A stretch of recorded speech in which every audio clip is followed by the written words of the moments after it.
weekend of football in the city of Pittsburgh.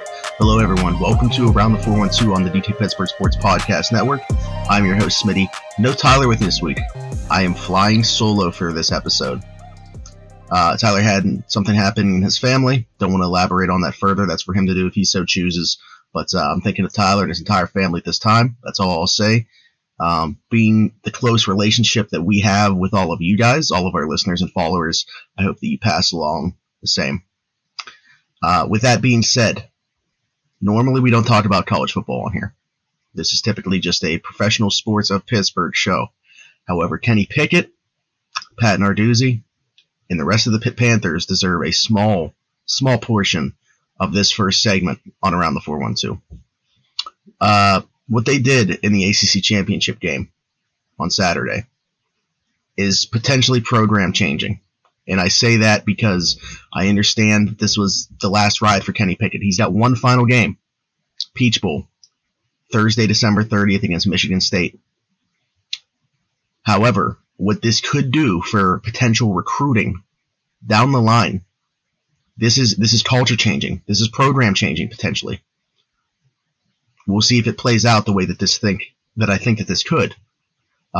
But an absolutely massive win for Pitt. When Pat Narduzzi came here, former defensive coordinator at Michigan State, by the way. So I'm not going to say revenge game. I don't think it's one of those situations, but really cool that that's, the biggest game that he's going to have in his coaching tenure so far at Pitt. He's going to come against Michigan State. But yeah, what this could do for the program down the line is just absolutely massive. What Kenny Pickett has done for this program, the way that he's turned around his college career to look like a potential first-round pick now. Maybe he stays in the city of Pittsburgh. Who knows? Jordan Addison, potential Biletnikoff winner. Mark Whipple, up for assistant coach of all of college football. A lot of really good things happening in the Pitt football program this season. They finally got over that hump. When Pat Narduzzi came here 7 years ago, he said that this was the goal, obviously. Why wouldn't he say that? It took him 7 years to do, but he held good on that promise of getting this team an ACC championship. So shout out to Pat Narduzzi, shout out to Kenny Pickett, shout out to the rest of the Pitt Panthers. That defense yesterday, it didn't look good at first. They were picking on the defensive backs. That second half was as good of a defensive performance as I've seen, not just from Pitt's defense as of late, in recent memory, but anywhere. Turnovers, 2 pick sixes. Fantastic stuff on the defensive side of the football. They were creating pressure all night, and I think that was the big thing, is Hartman, in his mind, even when Pitt wasn't creating pressure, they were creating pressure in the mind of Sam Hartman. So shout out to the 2021 ACC champion Pittsburgh Panthers. Next, the Pittsburgh Steelers, and their quarterback, Ben Roethlisberger. They won a football game on Sunday that was pretty important for them to win. Any chance that they have left of making a playoff run or a playoff push here, they needed this win on Sunday, and they got it.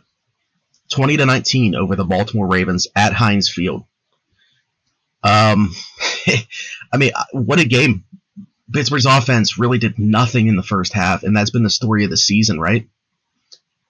Their offense typically doesn't come to life in the second half much either. The fourth quarter, the Steelers score 17 points.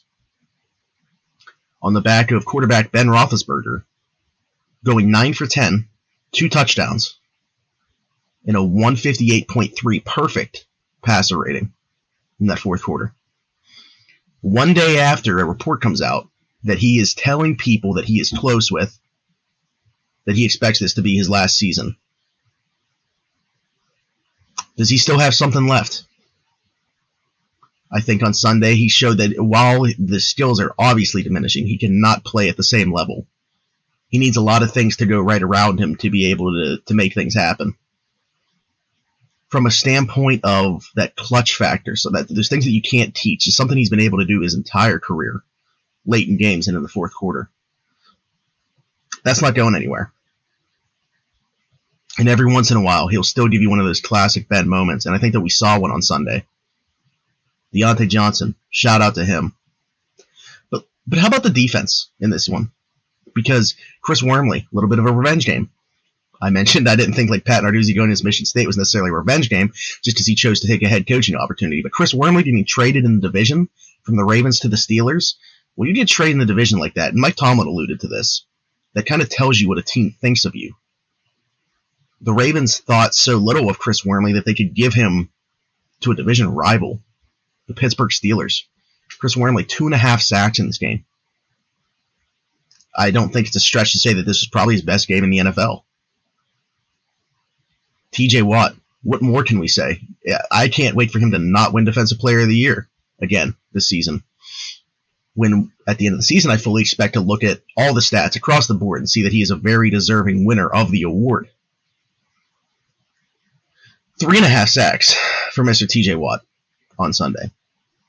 They could not do anything to stop this pass rush. That's the Ravens' offensive line that I mean. Somehow, the Steelers' offensive line was the better of the two offensive lines in this one. I wonder what it would have been like for the Ravens if they didn't have a guy like Lamar Jackson with that mobility back there. It would have been very interesting. The Steelers could have had 8 or 9 sacks in this game, potentially. Imagine if the quarterbacks were flipped. That's an interesting thing to think about. But it really came down to a 2-point conversion attempt. The Ravens could have tied it. They could have kicked an extra point. Justin Tucker, that's automatic, right? 20-20 and gone to overtime. John Harbaugh, a notoriously aggressive coach who has even said, he asked Lamar a lot of the time, what do you want to do? Do you want to go for this? Did that happen tonight? I'm sorry, Sunday night? Potentially. I don't know. Maybe we find out. Because he's going to have to probably answer a lot of questions about this. But he goes for 2. And TJ Watt actually nearly knocks the pass down, but he does get it out towards Mark Andrews, a little bit too far out in front. Incompletion. Pittsburgh, all they have to do is recover an onside kick, and they win the game. They do that. Trey Norwood recovers the onside kick. So Pittsburgh walks away victors, 6-5-1 now. They are very much in the playoff mix. Now, with the schedule they have left, and with the way that the Steelers have been up and down all season, is it going to mean anything? All it means is that they still have a lot of games in front of them to do damage. They don't control their own destiny because right now they're sitting outside of the playoff picture. However, they're still very much in the thick of things, and these games are going to be interesting, and what more can you ask for in December and January than meaningful football games? Short week. They get the Vikings on Thursday Night Football on a short week for both teams, with Minnesota losing to the Detroit Lions. So this is going to be very interesting. I want to preview this game a little bit, talk a little bit more about the Steelers' performance on Sunday against the Ravens. We're going to do that. We'll be right back. This is Around the 412 on the DK Pittsburgh Sports Podcast Network.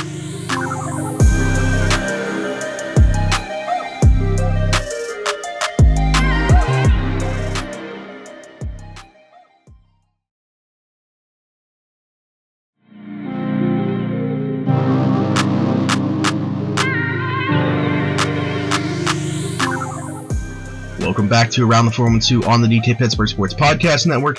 I am Smitty. I do want to say, too, man, I have had so much fun at every single Steeler game this year, and I am just taking every one in stride and just enjoying them. When 2020 took that away from me, man, like I wasn't sure that we were going to get it back. Honestly, there was a point in time where I was like, I don't know that I'm ever going to be able to go to another Steeler game. Not to be dramatic, but legitimately that crossed my mind. So to be able to go to these tailgates and hang out with everybody, not named Zach Celedonia, by the way, it's been special. And I definitely am not taking any more of these for granted, just as I won't be watching the final games, most likely, of Ben Roethlisberger's career for granted. We had another classic Steelers-Ravens Big Ben moment in this game on Sunday. Really, the entire fourth quarter was just vintage Ben. I mentioned it in the last segment. Perfect passer rating, only 1 incompletion, 2 touchdown passes in the fourth quarter. 2-point conversion to Pat Freiermuth. This was special. This was another chapter in a very historic Steelers-Ravens rivalry. Likely the last time that Ben will see them at Heinz. And what a way to go out. I know that people have mixed feelings about this guy, about their quarterback. Mainly for off-the-field stuff. we got to appreciate these last few games that we have with him before it's too late. Because this is absolutely going to be one of those scenarios where down the line, we're going to realize how good we had it and how much we took it for granted. There is no guarantee that the Steelers go out and hit on the next quarterback that they take. We haven't had to worry about finding a franchise guy since 2004. Do you know how ridiculous that is? Look around the league. Look at these other teams seemingly every year wondering if they have their guy. We've known that we've had our guy for a very long time.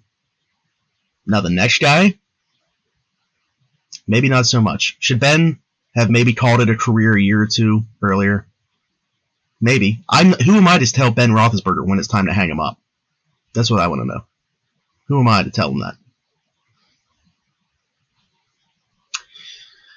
Moving on.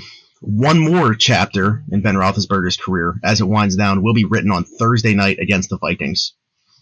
Going to Minnesota, I assume we're going to get a very upset Minnesota Vikings squad handing the Detroit Lions their first win of the season. Adam Thielen also banged up in this game. We know Dalvin Cook's not going to play. What's Minnesota going to look like here? Because on one side of the coin, like I said, you have the fact that they're coming off a loss. They're still very much in the playoff mix. They need to win football games. And they just gave the Lions their first win of the season, so they're going to be upset about that. But they're also very shorthanded. A lot of injuries, a lot of other things going on with them as well. And they're just such an up-and-down football team. Very much like the Pittsburgh Steelers. Which makes for some good storylines. What do you guys think is going to happen in this game? Let me know in the comments, because I'll be reading them obviously well before Thursday's game, so I'll be interested to see what you guys think happens in this one. I've always been, I feel like, a bigger fan of Kirk Cousins than the general consensus thinks of him. I think he's pretty solid. Is he a guy that you're going to win a Super Bowl with? I think that the rest of the pieces need to be really good for that to happen. But I think he's pretty solid. I think he's in a top 12 to 15 guy in this league. Maybe higher.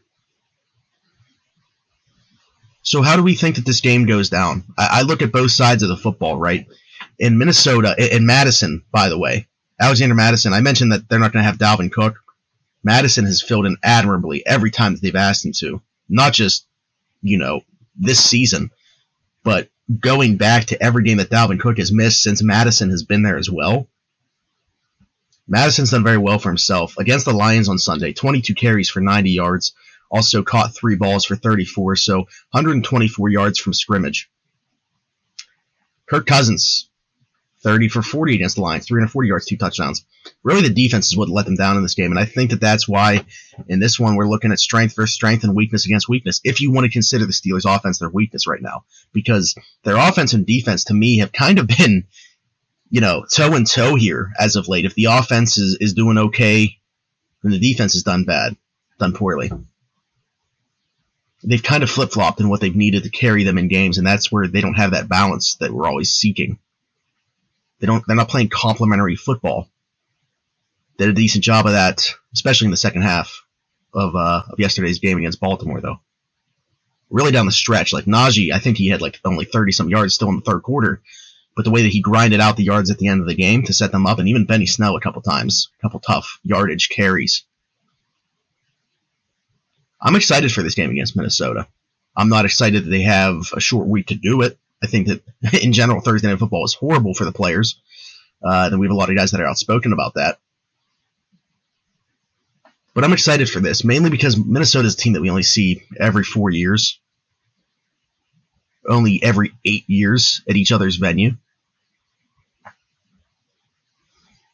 Minnesota is an interesting team to me, right? I think if you look at the NFC playoff picture, it's a little bit more clear than the AFC. Minnesota is now 5-7. So they absolutely need to have this one to stay in the mix. But you look at the wild card teams right now, Washington and San Fran, who are the last 2 wild cards, are both 6-6. Philly, first team out right now, they're 6-7.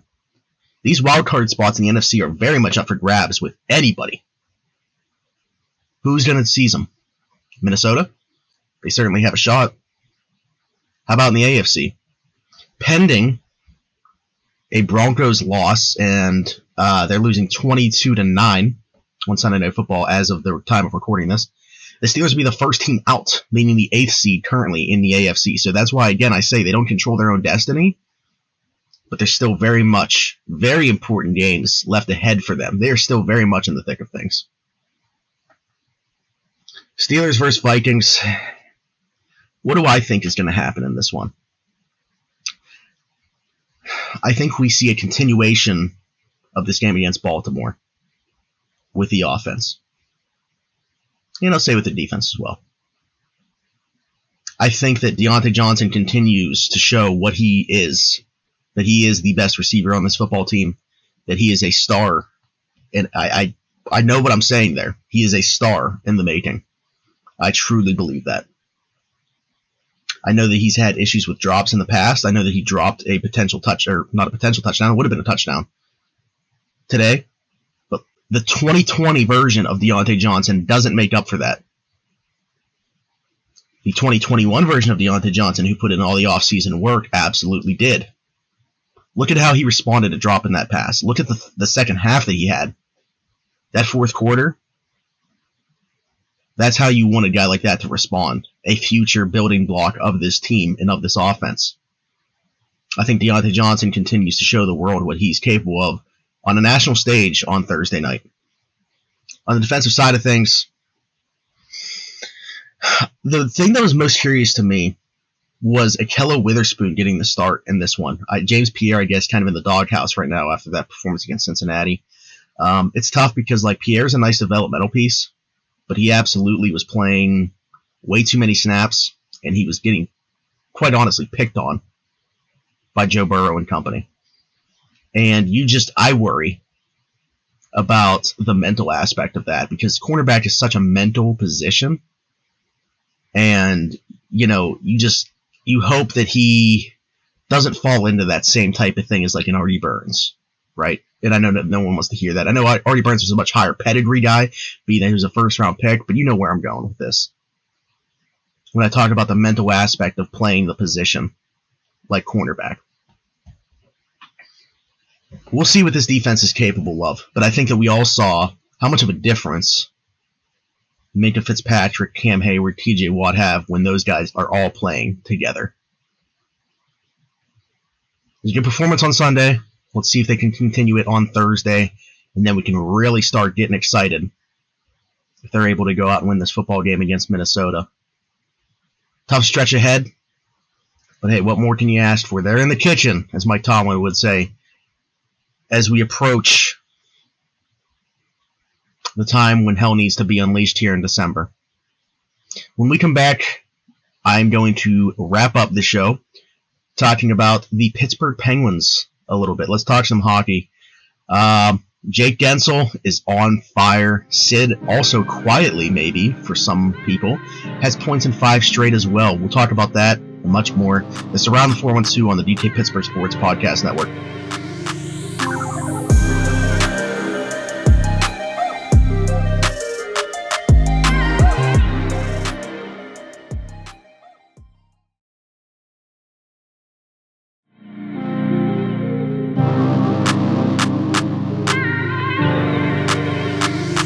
All right, and welcome back to Around the 412 on the DK Pittsburgh Sports Podcast Network. I am Smitty. Going to wrap up the show talking about the Pittsburgh Penguins. Since we last spoke to you guys, the Pens won 1-1. 3 games, different results in each one. That first one, last Monday night against Calgary, had absolutely no business, honestly, getting a point in that one. They have not found a solution for the way that Calgary plays. They were able to score a power play goal, just kind of the puck going off Jake Gensel and finding its way into the net on the power play. But Calgary absolutely dominated that game. Tristan Jarry, quite honestly, is the only reason that team got a point. And how many times have we said that this year? Tristan Jarry's been fantastic. Unlike his counterpart, duo member, I don't know what to call him. Guy behind him, Casey DeSmith, the backup goaltender, has not been up to the standard of play that you can expect from a backup goaltender. I'm not saying this needs to be a 1A, 1B situation, but they absolutely need somebody to take some of the load off of Tristan Jarry. And right now, you can't trust Casey DeSmith to be that guy. He hasn't been that guy. He hasn't looked good since training camp. You know, what more, I'm not saying what more do we need to see. At what point do we need to seek out another goaltending option? Is it an in-house option, like just seeing if Louis Domingue has anything? Or is the team willing to go outside of the organization to acquire somebody? Because Tristan Jarry, can he handle this workload? That's completely up in the air. And I really don't want to find out. I want to find a solution to what's going on behind Tristan Jarry to feel like he's going to be much fresher going into the playoffs than what it looks like right now. He's on pace to play more games than anybody in the NHL, any goaltender in the NHL. And it's because they can't trust Casey DeSmith. He's only playing back-to-backs right now. They need somebody to take some of this load off of him. They absolutely do. With the way the league is trending right now with all these 1A, 1B situations, I'm not saying that they need that type of goalie brought in, but they need somebody. I'm getting off track here. Sorry. The game against the Oilers on Wednesday night, they lose 5-2. Man, this was the Connor McDavid show. I actually thought the Pens carried play for a good portion of this game. The problem was when they weren't carrying play, they were giving up an odd man rush the other way to Connor McDavid and company. Connor McDavid had 4 points in this game. It was the Connor McDavid show. We know that he's the best player in the world at this point.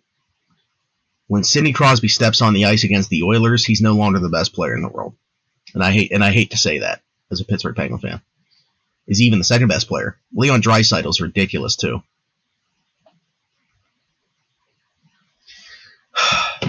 So this one, really just the Connor McDavid show. He actually only held Leon Draisaitl to a point in this one.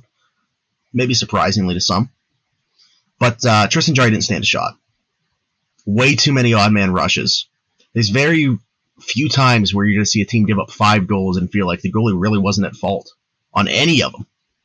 But that's the way that this one felt to me. Not a good performance. Throw it out. Canucks on Saturday night. Finally got to see something from the power play. 5-on-3s. The Canucks were they wanted to be in the box, it looked like. For whatever reason, they were just testing the Pens' power play. Over and over again. The Pens cashed in. Jake Guentzel, a hat trick on Saturday. He's the hottest player in the NHL right now. 12-game point streak right now. Sidney Crosby also on a 5-game point streak. But Guentzel gets a hat trick in this one. Everything that he was shooting just seemed to go in.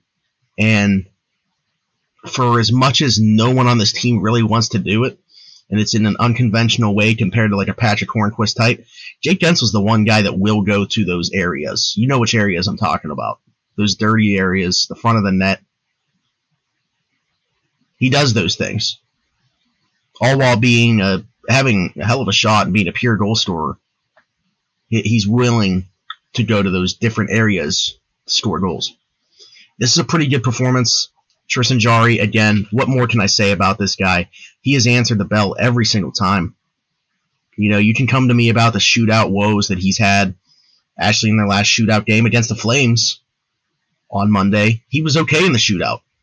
The Pens shooters were very uninspiring. Other than Chris Letang, who pulled out the patented bicycle kick backhand hesitation that's so patented that we used to see for years and years when he was pretty much automatic. Other than that, how are you guys feeling about this Pens team right now? Are they being carried by just a couple guys and you think that they need more depth scoring? Because Jake Guentzel is really putting this offense on his back right now. Jake Guentzel, 24 points in 23 games. Chris Letang, 16. Chris Letang is tied second on the team right now. 16 points in 20 games. Evan Rodriguez, 16 points in 24 games. We did see some line changes, and I'm curious to get your guys' opinions on that as well in the comments. Because that Jeff Carter-Zucker Kapanen line, second line that they were throwing out there, wasn't working.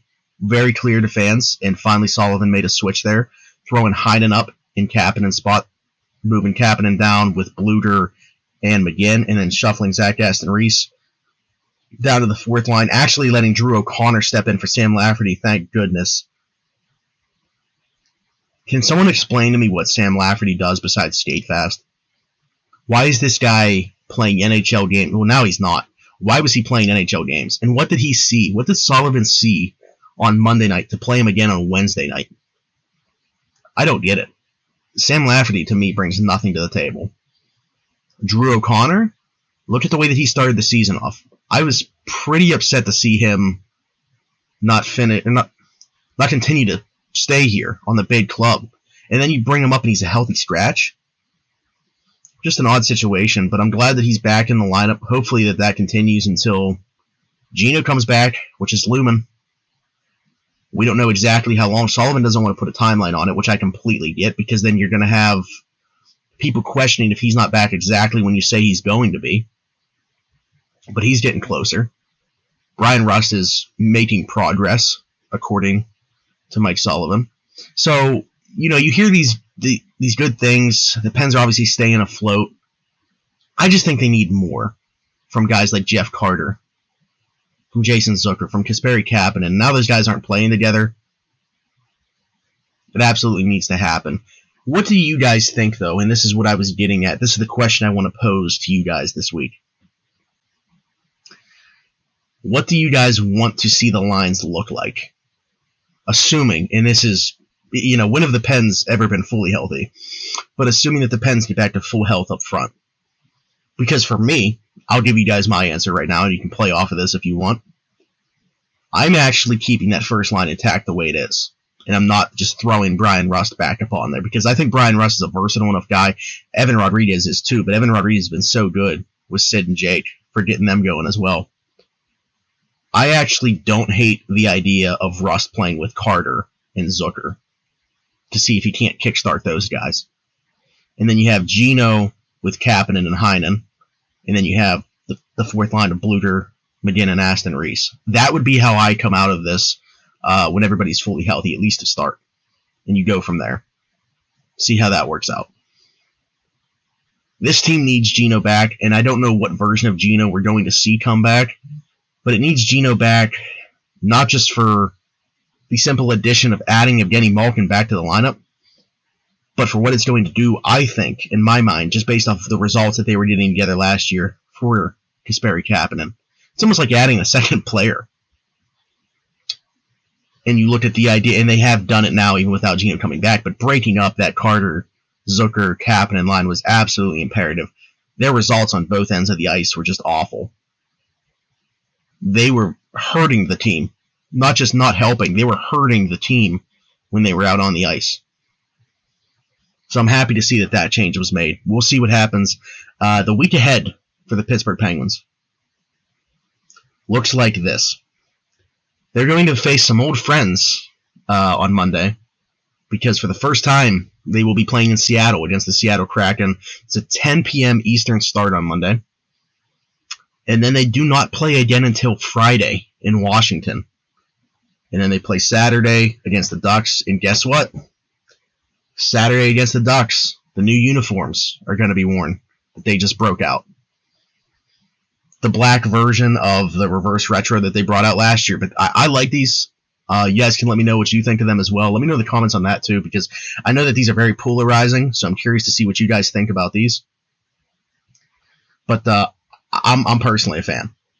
So you guys can let me know. But that's the week ahead. Seattle, Washington, Anaheim. Seattle is an interesting one because they were so horrible to start the season. They've kind of found their footing. I mean, they're 5-4-1 in their last 10. They are 9-13-2 on the season. They're an expansion team. They haven't had the same success as Vegas right out of the gate as we saw when they came in, which is kind of expected. They built their team differently, kind of built it from the back up. Very defensive heavy. The forward group is okay. Jared McCann's breaking out in a big way there, which we kind of all expected. Brandon Tano's having a nice year too. So shout out to those guys, 2 former Penguins. I wish them nothing but the best. And then you got Washington, who's just, I don't know what to say about them. Every year I feel like they're going to fall off. I look at the team on paper and think there's no way they're going to play at that high of a level again. And then they do. Right now, they're first in the Metro. 15-4-6 on the season. Really nice start for Washington. Alex Ovechkin, what more can I say?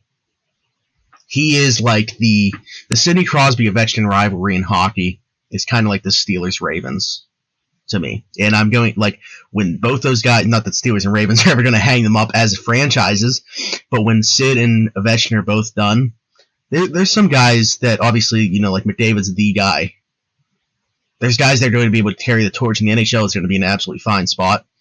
But watching these battles over the years, Washington fans and Penguins fans both alike can attest to how great this rivalry has been to watch. Head-to-head, every game feels like a playoff game, and I imagine Friday night will be no different. And then Anaheim. Sneaky decent team this year. A lot of young talent. Thought they were probably like a year or two away, honestly. They're kind of like the Cincinnati Bengals of the NHL to me. Third in the Pacific right now at 13-8-4.